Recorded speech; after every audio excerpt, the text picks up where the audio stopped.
Hello बच्चों, कैसे हैं आप सभी लोग। आज आप लोग पवन दूतिका अध्याय के ही अगले पार्ट को पढ़ेंगे। इससे पहले आप लोगों ने पढ़ा था कि राधा जी कृष्ण को संदेश भेजती हैं क्योंकि वह कृष्ण के वियोग में अत्यंत दुखी हैं, इसलिए वह अपना संदेश कृष्ण के पास भेजती हैं। और कैसे भेजती हैं? पवन के माध्यम से, ठीक है। और पवन को ही वह और भी कुछ बातें बताती हैं, जैसे जाते जाते अगर पथ में क्लांत कोई दिखावे तो जाके सन्निकट उसकी क्लांतियों को मिटाना। कि जब तू कृष्ण को मेरा संदेश लेकर के जाएगी और उस रास्ते पर तुझे कोई क्लांत, कोई थका हुआ व्यक्ति दिखाई देगा तो तू जा करके उसके सन्निकट, तो तू उसके पास जा करके उसकी क्लांतियों को मिटा देना, अर्थात उसकी थकान को मिटा देना। धीरे धीरे परस करके गात उत्ताप खोना, तो इस प्रकार धीरे धीरे से उसको स्पर्श करना अपनी शीतलता से, कि उसके शरीर का गात अर्थात शरीर, उसके शरीर का जो भी ताप है और जिस ताप से वह थका हुआ सा है, तो उस ताप को तू कम कर देना। ठीक। सदगंधों से श्रमित जन को हर्षितों सा बनाना, और इस प्रकार तू अपनी सुगंध से श्रमित जन को, अर्थात जो काम करने वाले जन हैं, श्रमित जन हैं, उनको प्रसन्न सा बना देना। अर्थात जो थकान की वजह से मुरझाए हुए से हैं, थोड़ा सा थके हुए से लग रहे हैं, तो उनको तू अपनी शीतलता से हर्षितों सा अर्थात प्रसन्न कर देना। ठीक। आगे, लज्जाशीला पथिक महिला जो कहीं दृष्टि आए, होने देना विकृत वसना तो ना तू सुंदरी को।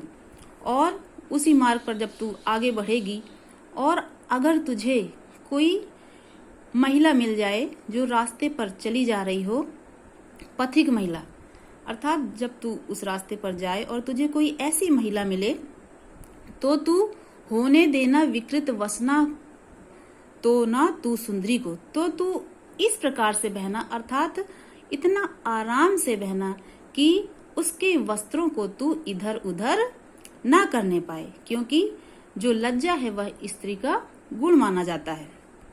ठीक। तो तू उसके वस्त्रों को बिल्कुल भी विकृत मत करना कि जिससे वह अपने वस्त्रों को संभालने में लग जाए। जो थोड़ी भी श्रमित वह हो, गोद ले शांति खोना।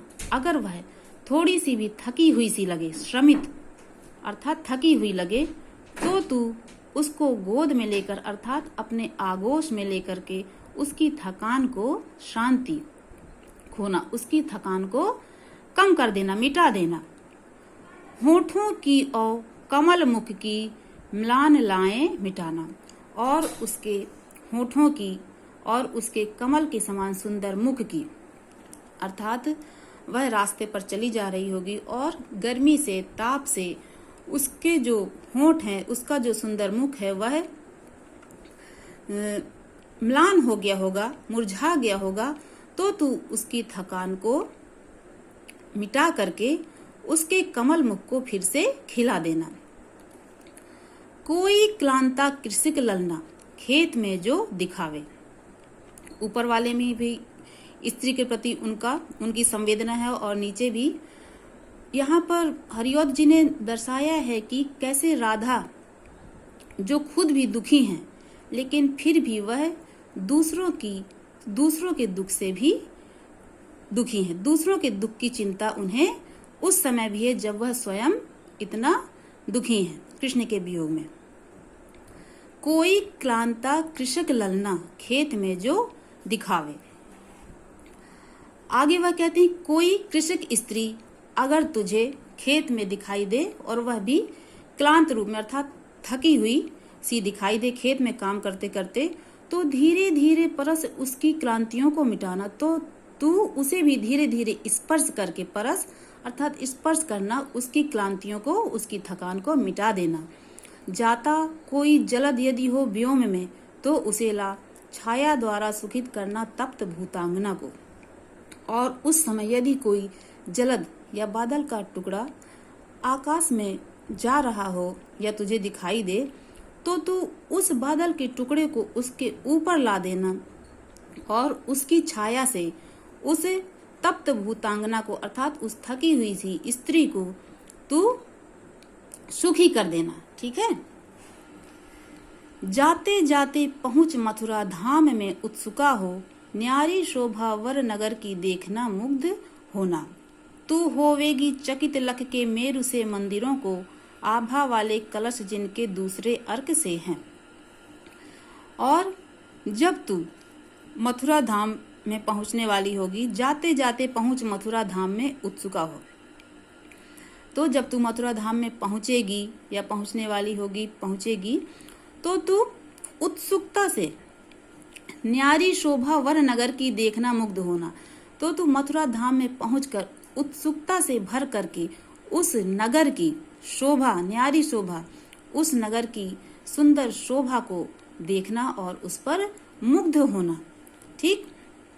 तू होवेगी चकित लख के मेरु से मंदिरों को, और तू उस नगर में बने हुए जो विशाल मंदिर हैं, ऊंचे ऊंचे, उनकी तुलना यहाँ मेरु से अर्थात सुमेरु पर्वत आपने सुना होगा नाम, तो पर्वतों के समान जो ऊंचे ऊंचे मंदिर हैं वहां पर, उनको देख करके तू चकित होएगी।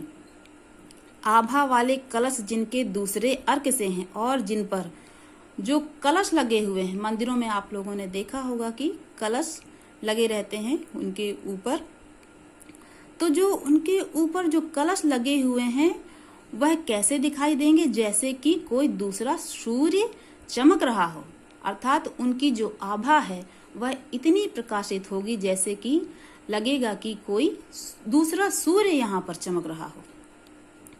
देखे पूजा समय मथुरा मंदिरों मध्य जाना, नाना वाद्यों मधुर स्वर की मुग्धता को बढ़ाना। तू पूजा के समय जब मथुरा के मंदिरों में जाएगी, जब तू वहां जाना और वहां पर जो उस समय वाद्य यंत्र बज रहे होंगे उनकी मधुर ध्वनि में, ठीक है, उनकी मधुर ध्वनि में मिल करके तू और मनमोहक उसको बना देना। अर्थात वहां पर जो संगीत बज रहा होगा तू उसको और भी सुरीला बना देना। कीवा लेके रुचिर तरु के शब्दकारी फलों को धीरे धीरे मधुर रव से मुग्ध हो बजाना। कीवा अर्थात अथवा तू क्या करना, अथवा अपनी पसंद के, अपनी रुचि के वृक्ष को चुनकर उसके शब्दकारी फलों से, अर्थात उसकी मधुर ध्वनि से धीरे धीरे मुग्ध हो करके तू बजाना। ठीक। देखेगी आगे, तू देखेगी जलद तन को जा वहीं तदगता हो। तू देखेगी जलद तन को जा वहीं तदगता हो, होंगे लोने नयन उनके ज्योति उत्कीर्ण कारी।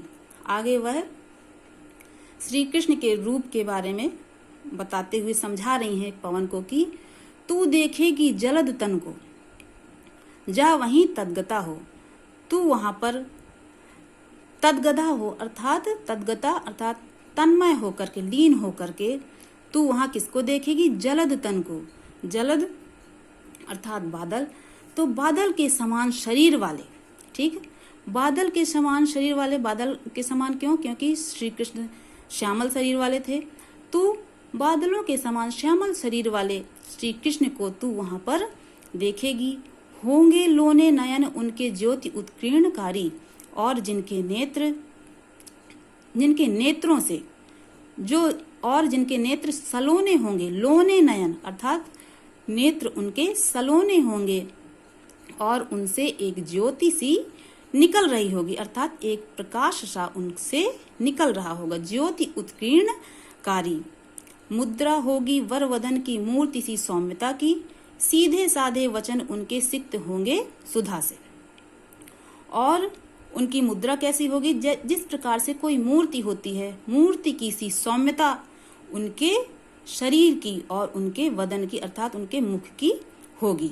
ठीक है, मूर्ति के समान शालीनता और सौम्यता वाले श्री कृष्ण होंगे।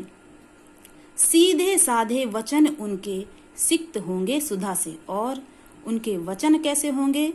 जैसे कि वह अमृत से भरे हुए हो।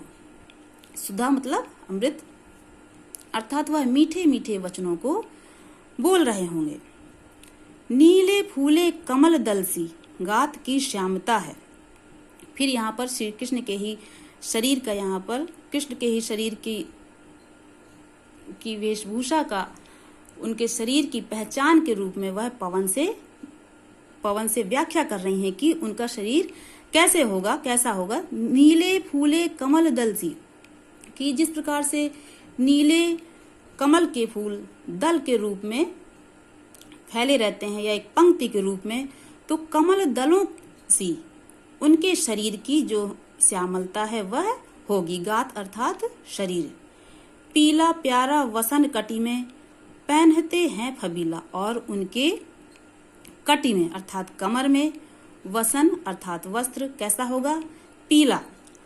और उनकी कमर में पीला वस्त्र वह धारण किए होंगे जो कि उन पर अत्यंत ही फब रहा होगा। ठीक है, अच्छा लग रहा होगा। छूटी काली अलक मुख की कांति को है बढ़ाती। और उनके मुख पर जो एक काली सी लट छूट कर लहरा रही होगी वह उनकी मुख की सुंदरता को, उनकी कांति को और भी अधिक बढ़ा रही होगी।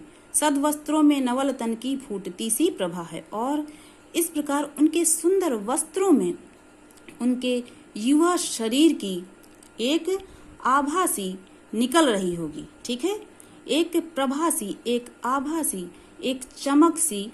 ठीक है, यह उनका शरीर उन सदवस्त्रों से दमक रहा होगा। उन सदवस्त्रों में उनका जो शरीर है वह एक अपनी अलग ही चमक बिखेर रहा होगा। ठीक, तो बच्चों इसके आगे अब अगली क्लास में हम लोग पढ़ेंगे। ठीक है, धन्यवाद।